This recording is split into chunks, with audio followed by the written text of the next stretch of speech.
na nimefuatilia kidogo, wala sina upendeleo. Hizi nchi za Kiarabu hizi zinaa si sana kabisa. Yani kuna watu wako ovyo, lakini uzinifu hawafanyi. Unamkuta mtu bado yuko msikitini sala 5, wallahi anaendeleza zinaa. Na ninasema wazi, zinaa miongoni mwa maradhi yake zaidi, miongoni mwa matatizo yake 60, kinachosababisha kikubwa, hatufanikiwi, maisha yanakuwa magumu. Yani mtu hata asiwe Muislamu, awe kafiri, sehemu yake ya kazi akiweka mbele wanawake, ile kazi inaharibika, lazima afukuzwe. Zinaa ina nuksi ya hatari. Ukizini, kwanza unaondoshewa aibu usoni mwako, kesho unaweza ukamtongoza hata mtu kama mama yako.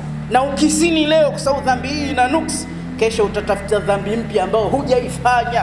Kila siku unakuwa mtumwa wa madhambi. Kitendo cha dakika 5 kitakuponza. Maana ya zinaa ni dhiki ya kila kitu, mpaka riziki yako. Taarifu yake ni kudhikika kwa kila kitu kabisa.